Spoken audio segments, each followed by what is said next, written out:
Hello hello hello, नमस्ते नमस्ते नमस्ते। क्या मेरी आवाज़ आप सबको आ रही है? अच्छा, मैं दिख रहा हूँ आपको? नहीं दिख रहा? क्यों नहीं दिख रहा भाई? लोगों को दिखने के लिए जिस चीज़ की आवश्यकता होती है उस वो होती है लाइट। और आज हम लोग लाइट यानी कि प्रकाश की बात करेंगे। मेरा नाम है विवेक तिवारी और हम कक्षा 10 के बच्चों के लिए प्रकाश के परावर्तन चैप्टर की बात करेंगे। तो ये जब हमने थोड़ी देर पहले किया, होता क्या है कि जब भी आप किसी कमरे में प्रवेश करते हैं, किसी भी अंधेरे कमरे में जाते हैं, तो सबसे पहले जाने के बाद हम बिजली का स्विच ऑन करते हैं। इसलिए ऑन करते हैं ताकि विभिन्न प्रकार की चीजों की आसपास जो भी वातावरण में चीजें हैं उन पर प्रकाश पड़े और उस प्रकाश के कारण हमें वस्तुएं दिखाई देने लगे। तो प्रकाश क्या है? प्रकाश बेसिकली वो ऊर्जा है जो हमारी दृश्य संवेदनाओं को जागृत करती है और जिसके कारण हमें वस्तुएं दिखाई देती हैं। यानी अगर प्रकाश नहीं होगा तो हमें कमरे में चीजें या कहीं भी चीजें दिखाई नहीं देंगी। तो प्रकाश ही वह ऊर्जा है जो हमारी दृष्टि संवेदनाओं को जागृत करेगी और उसके कारण हमें चीजें दिखाई देंगी। इस चैप्टर पे हम लोग बात करेंगे प्रकाश के परावर्तन की। तो अभी मैंने जो परिभाषा बताई आपको वो प्रकाश की थी। अब हम बात करेंगे प्रकाश के कुछ गुणों की। तो खैर, जैसा कि अभी हमने चर्चा कर ली है प्रकाश पर, अब हम बात करेंगे प्रकाश की गुण या फिर प्रकाश की प्रकृति। सबसे पहला पॉइंट आपने पढ़ा होगा, सुना तो होगा ही कि प्रकाश सीधी रेखा में गति करता है। आज हम बात करते हैं, या मैं आपसे कहूं कि सिद्ध करो कि प्रकाश सीधी रेखा में गति करता है। आपने कहा प्रकाश सीधी रेखा में गति करता है, मैंने कहा मुझे नहीं मानता। तो जब नहीं मानता तो प्रूफ करो। तो उसके प्रूफ करने का एक सिंपल तरीका है। मैं दो तरीके बताऊंगा बेसिकली प्रूफ करने के। आपको इस तरह से कागज के 3 गत्ते लेने हैं। गत्ते, टुकड़े, कागज कुछ भी ले लीजिए, ठीक है। बस थोड़ा मोटा कागज होना चाहिए, पारदर्शी वाला। और उसमें इस तरह से 3 जगह पर होल्स यानी कि छेद कर देने हैं। एक जगह पर अंधेरे कमरे में जाइएगा, एक जगह पर मोमबत्ती जलाइएगा और मोमबत्ती जलाने के बाद इन तीनों गत्तों को एक सीध में रखिएगा। और आप जब इस जगह से देखेंगे, ठीक है, तो जब आप इस जगह से देखेंगे तो आपको ये मोमबत्ती सीधे एकदम प्रकाशित होते हुए दिखाई देगी। लेकिन अगर आप बीच के किसी भी एक गत्ते को अपने स्थान से हटा देंगे, यानी इस प्रकार से हटा दें कि जो आपने होल किया है वो अलग हो जाए, तो फिर प्रकाश इस वाले गत्ते को पार नहीं कर पाएगा और फिर इधर इधर इधर इधर आपको मोमबत्ती दिखना बंद हो जाएगी। इससे सिद्ध होता है कि प्रकाश सीधी रेखा में गति करता है। एक प्रैक्टिकल मैं आपको यही करके दिखा देता हूं, ठीक है। आपको मेरे हाथ की परछाई बोर्ड पर दिख रही होगी। ये परछाई बोर्ड पर इसलिए दिख रही है क्योंकि मैंने जो बल्ब है वो इस तरफ लगा के रखा है और जो बल्ब से चलने वाली लाइट है वो जैसे ही मेरे हाथ पर पड़ती है तो वो इस हिस्से की लाइट पूरी इस हाथ के द्वारा रोक ली जाती है। और जब इस लाइट को मेरा हाथ रोक लेता है तो ये इस हाथ के पीछे जो है लाइट नहीं जा पाती और इस स्थान पर डार्कनेस यानी कि परछाई यहाँ पर दिखने लगती है। अगर प्रकाश सीधी रेखा में गति ना करता तो प्रकाश, मान लीजिए प्रकाश आ रहा है, लाइट आ रही है और ये यहाँ से आने के बाद ऐसे मुड़ जाता, यहाँ से मुड़ के जाने के बाद इधर से चला जाता और यहाँ पर परछाई ना होती। तो चीजों की परछाई बनती है, अपारदर्शी वस्तुएं छाया उत्पन्न करती हैं। इससे भी सिद्ध होता है कि प्रकाश सीधी रेखा में गति करता है। ये प्रकाश की पहली प्रकृति थी। अब हम प्रकाश की दूसरी प्रकृति की बात करेंगे। देखिए, दूसरी प्रकृति में प्रकाश के संचरण के लिए माध्यम की आवश्यकता नहीं होती है। प्रकाश के संचरण के लिए माध्यम की आवश्यकता नहीं होती है। इसको समझने के लिए आप दिन में किसी भी टाइम बाहर निकल जाइएगा, आपको समझ में आ जाएगा। कैसे, वो मैं बताता हूँ आपको। बाहर देखिए, क्या है ये, कुछ आगे लग रहा है, यस दिस इज सन। ये है सूर्य और यहाँ पर हम पृथ्वी पर हैं, ठीक है। सूर्य बहुत बड़ा है लेकिन दूर है इसलिए छोटा दिखता है। तो ये पृथ्वी का यहाँ तक वायुमंडल है मान लीजिए, ठीक है। यानी इस पूरे हिस्से के बीच में निर्वात है और जहां पर निर्वात है वहां पर माध्यम नहीं है। लेकिन इसके बावजूद प्रकाश सूर्य से होकर पृथ्वी तक पहुंचता है। तो चूंकि प्रकाश सूर्य से होकर पृथ्वी तक पहुंचता है तो इससे हमें पता चलता है कि प्रकाश के संचरण हेतु माध्यम की आवश्यकता नहीं होती है। ये जो गुण है ये विद्युत चुंबकीय तरंगों में पाया जाता है। इससे एक चीज ये भी सिद्ध होती है कि प्रकाश विद्युत चुंबकीय तरंगों की तरह व्यवहार करता है। इस पर भी हम आगे चर्चा करेंगे। तो ये दूसरा पॉइंट हो गया कि प्रकाश के संचरण के लिए माध्यम की आवश्यकता नहीं होती है। अब हम तीसरी बात करते हैं। ये तीसरा पॉइंट है, इसमें बताया गया है कि प्रकाश का जो वेग है वो है 3 गुणे 10 की घात 8 मीटर प्रति सेकेंड। Can you assume? चलिए इसको किलोमीटर में चेंज करते हैं। ये हो जाएगा आपका 3 गुणे 10 की घात 5 किलोमीटर प्रति सेकेंड। 1 किलोमीटर में 1000 मीटर, तो यानी कि 3 1 2 3 4 और ये 5। सो इकाई दहाई सैकड़ा हजार 10,000 लाख। इसका मतलब प्रकाश की जो चाल है वो है 3 लाख किलोमीटर प्रति सेकेंड। 1 सेकेंड में प्रकाश 3 लाख किलोमीटर की गति तय करता है। तो आप अंदाज लगा सकते हैं कि प्रकाश की गति कितनी तेज है। ठीक है, ध्वनि केवल 332 मीटर प्रति सेकंड या 340 मीटर प्रति सेकंड की गति से चलती है, जबकि प्रकाश 3 लाख किलोमीटर प्रति सेकंड। खैर, आगे बढ़ते हैं। अगला जो पॉइंट है वो ये बताता है कि प्रकाश में कण एवं तरंग दोनों प्रकृति के गुण हैं। हमने इस पर चर्चा की थी पहले भी कि अभी मैंने बताया था आपको कि जो प्रकाश है वो पृथ्वी पर आ रहा है, कहां से? सूर्य से। और सूर्य से पृथ्वी के बीच में कोई माध्यम नहीं है, और माध्यम नहीं है तो विद्युत चुंबकीय तरंगों के रूप में गति करता है। इससे ये पता चलता है कि प्रकाश तरंग प्रकृति का होता है। तो प्रकाश की यह प्रकाश और प्रकाश की हमने तरंग प्रकृति की व्याख्या चलिए कर ली। ये वैद्युत चुंबकीय तरंगों के रूप में, चूंकि वैद्युत चुंबकीय तरंग के रूप में गति कर रहा है। कैसे पता चला? क्योंकि ये सूर्य से पृथ्वी तक आ रहा है। या फिर विवर्तन का गुण दर्शाता है, और विवर्तन का गुण भी तरंगों में ही हो सकता है, क्योंकि प्रकाश जब ऐसे तरंग के रूप में गति करेगा तभी वो सूक्ष्म अवरोधों पर मुड़ पाएगा, और सूक्ष्म अवरोधों पर मुड़ने को ही विवर्तन कहते हैं।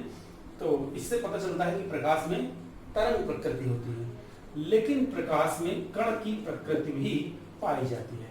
इसको कैसे पता करेंगे? तो प्रकाश में कण देखें, जब प्रकाश किसी धातु की प्लेट पर टकराता है, धातु पर, तो धातु की प्लेट पर टकराने से कुछ उसके धातु की प्लेट से कुछ इलेक्ट्रॉन उत्सर्जित हो जाते हैं। यह घटना फोटो इलेक्ट्रिक इफेक्ट कहलाती है। इसकी सहायता से आपने वो फिल्में देखी ना, आदमी पहुंचा, दरवाजे ऑटोमेटिक खुल गए। तो दरवाजे ऑटोमेटिक ऐसे खुलते हैं कि जब आप पहुंचते हैं दरवाजे के सामने तो एक प्रकाश जो है वो अवरुद्ध हो जाता है और परछाई बनती है, सर्किट पूरा नहीं होता, इलेक्ट्रॉन पहुंचते नहीं और दरवाजे खुल जाते हैं। खैर, कभी डिटेल में बात करेंगे इस पर, ये आपके 12th लेवल पर डिटेल में इसमें चर्चा होगी, प्रकाश वैद्युत प्रभाव पर। तो प्रकाश वैद्युत प्रभाव से हमें ये पता चलता है कि प्रकाश कण प्रकृति का है। अब प्रकाश तरंग का भी हो गया और प्रकाश कण का भी हो गया। इसे कहते हैं प्रकाश की द्वैती प्रकृति। इसका मतलब प्रकाश डुअल नेचर ऑफ लाइट, अर्थात प्रकाश कण और तरंग दोनों प्रकृति का व्यवहार प्रदर्शित करता है। आगे बात करते हैं इसी में प्रकाश की प्रकृति में। अब अगली जो बात है वो ये है कि प्रकाश जो है परावर्तन भी दिखाता है, अपवर्तन भी दिखाता है और विवर्तन भी दिखाता है। मैं शार्ट में इन तीनों चीजों को बता देता हूं। जब प्रकाश किसी चिकने तल से टकराता है और टकराकर फिर से उसी माध्यम में लौट जाता है जिस माध्यम से होकर वो आ रहा होता है, तो इस घटना को परावर्तन कहते हैं। ठीक है, लौट जाए उसी माध्यम में।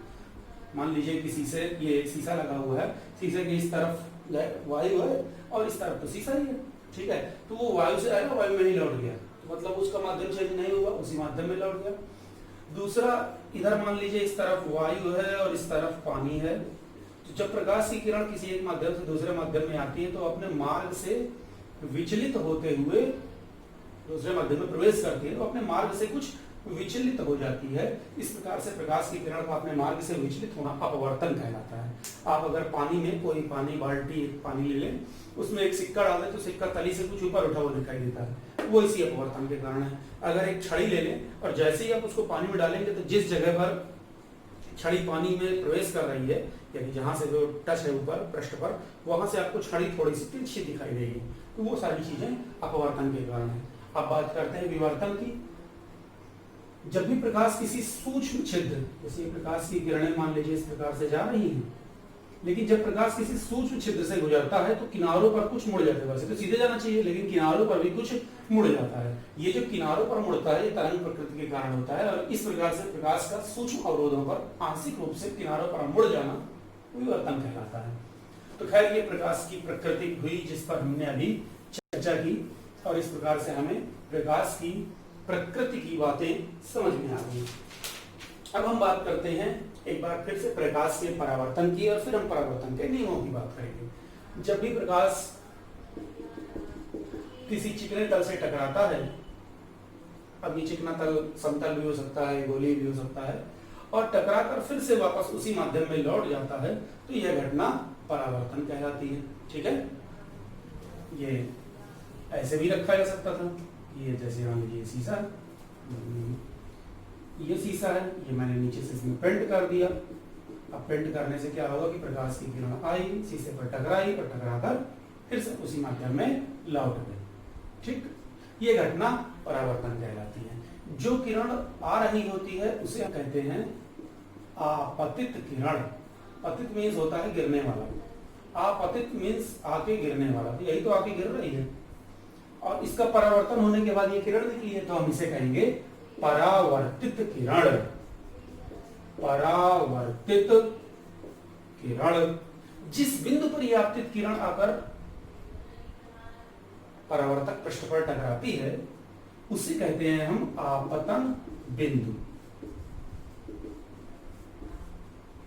अगर इस आपतन बिंदु पर एक अभिलंब खींच दिया जाए 90 डिग्री काल्पनिक, ठीक है, तो इसको हम कहेंगे आपतन बिंदु पर खींचा गया अभिलंब। ठीक है, तो अभी इतनी चीजें ठीक है, फिर हम परावर्तन के नियम समझते हैं और फिर जो इसमें लगेगा वो देखते हैं। परावर्तन के बेसिकली दो नियम हैं। परावर्तन के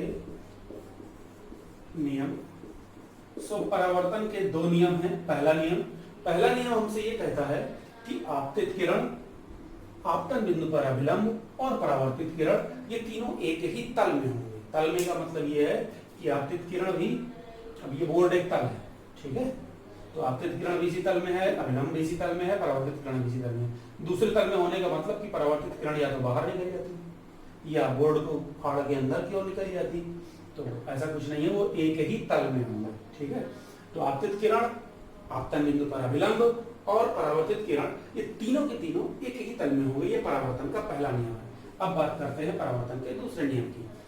आपतित किरण और अभिलंब के बीच का जो कोण होता है उसे आई से व्यक्त करते हैं और इसे कहते हैं आपतन कोण। वही अभिलंब और परावर्तित किरण के बीच का जो कोण होता है उसे आर से व्यक्त करते हैं, रिफ्लेक्शन एंगल, उसे कहते हैं परावर्तन कोण। तो परावर्तन का नियम हमसे कहता है कि आपतन कोण आई का मान सदैव परावर्तन कोण आर के बराबर होगा। तो किस केस में किरण उसी मार्ग पर वापस लौटेगी? जब अभिलंब हो रही आएगी तो वहीं से लौट जाएगी, क्योंकि तब फिर 90 जीरो ही बनेगा अभिलंब से उसका कोण। ठीक है, उसके अलावा डेविएशन होता रहेगा। तो खैर ये परावर्तन के नियम हो गए। अब जबकि आपने परावर्तन के नियम समझ लिए हैं तो हम बात करते हैं कुछ परावर्तक पृष्ठों की, और परावर्तक पृष्ठ जब समझ लेंगे तो फिर हम बात करेंगे उससे संबंधित कुछ परिभाषाओं की। परावर्तक पृष्ठ से मतलब है दर्पण की। दर्पण क्या है? कांच का एक टुकड़ा लीजिए, उसका एक सिरा जो है सिल्वर ऑक्साइड से पेंट कर दीजिए, उसका जो दूसरा सिरा है वो प्रकाश की किरणों को परावर्तित करने लगेगा, और इस प्रकार से जो चीज हमको मिलेगी उसे हम दर्पण कहेंगे। आप अपने घर में दर्पण में रोज अपना चेहरा देखते हैं, बाल खींचते हैं तो दर्पण के पास ही जाना पड़ता है, जिसे हम शीशा कहते हैं। ठीक है, सो अब ये दर्पण बेसिकली दो प्रकार के हैं, एक समतल दर्पण और दूसरा है गोलीय दर्पण। समतल दर्पण जो कि हम लोग घरों में यूज करते हैं देखने के लिए, ये ठीक उतना ही बड़ा प्रतिबिंब बनाता है जितनी बड़ी वस्तु होती है। गोलीय दर्पण को पुनः दो भागों में बांटा जा सकता है, एक होगा उत्तल दर्पण और दूसरा होगा अवतल दर्पण। ठीक है, अब इस उत्तल और अवतल के रहस्य को समझने के लिए मान लीजिए मैंने एक कांच का गोला लिया, और इसको इस प्रकार से दो जगहों से काट लिया। जब मैं इसको यहां से दो जगहों से काट लेता हूं तो बीच वाला हिस्सा हटा देते हैं। ठीक,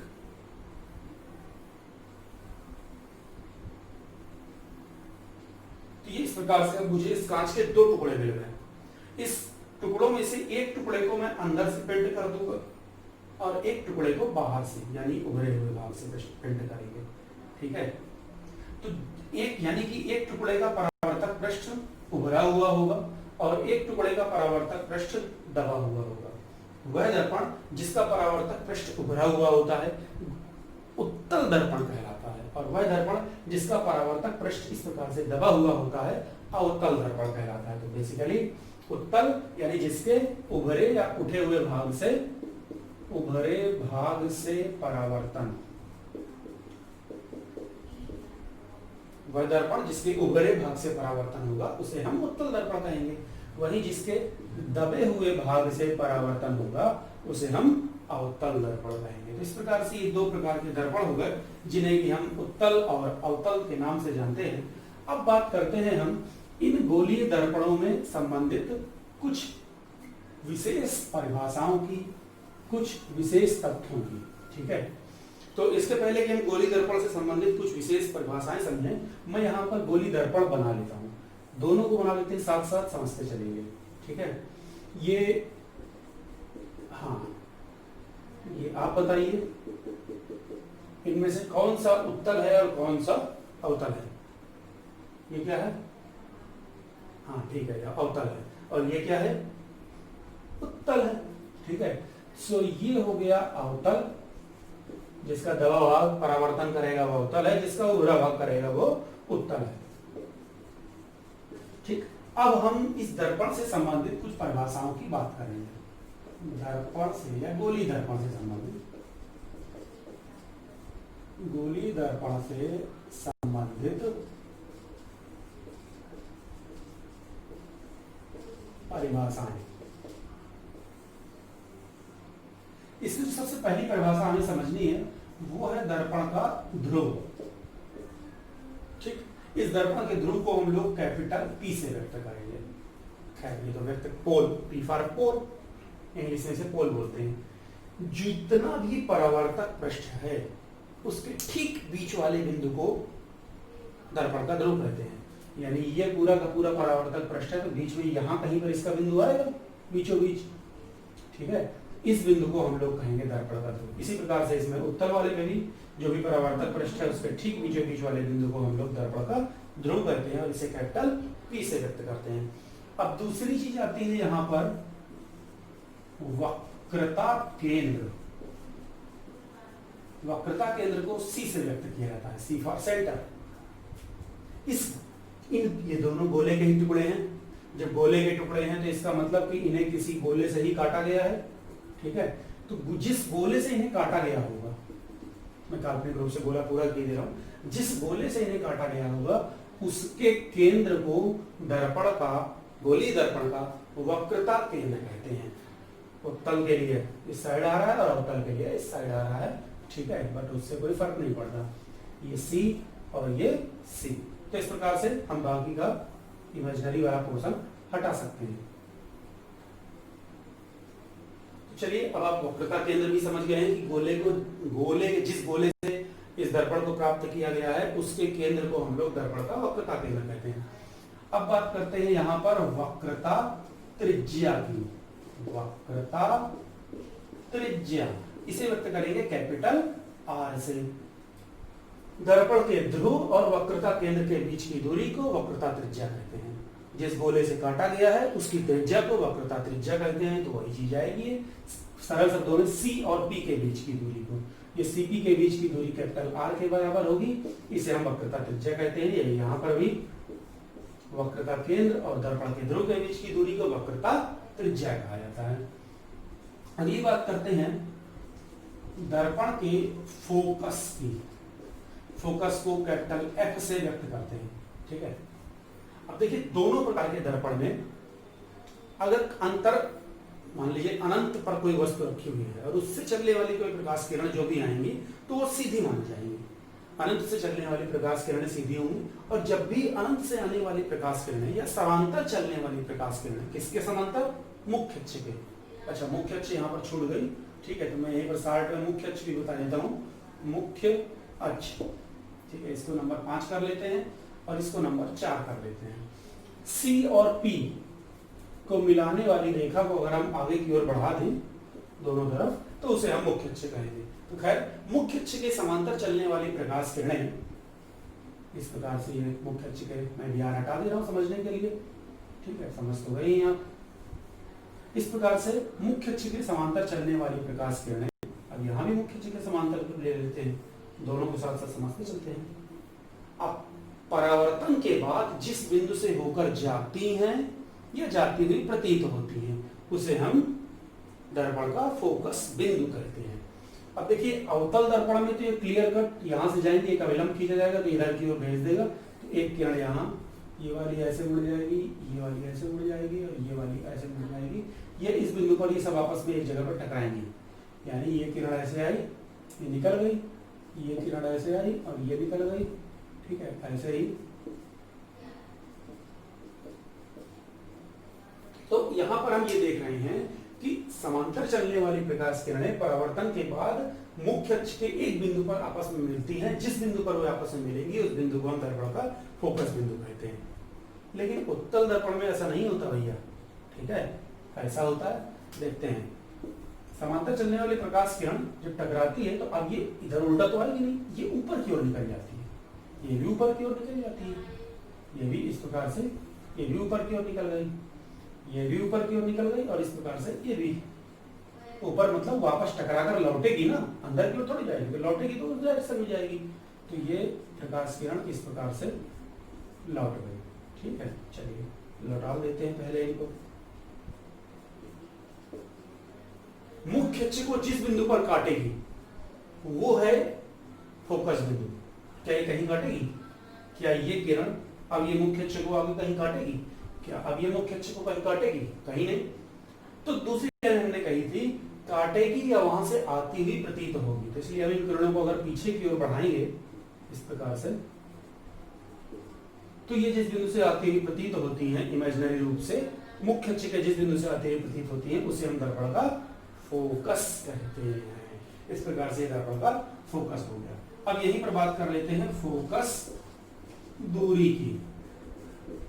फोकस दूरी को स्मॉल f से व्यक्त किया जाता है।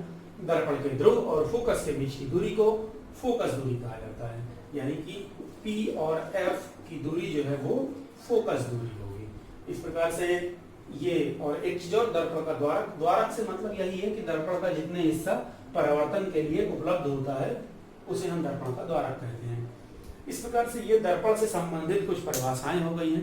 अब आप इन परिभाषाओं को देखिए और अगले लेक्चर पर हम लोग बात करेंगे किसी दर्पण से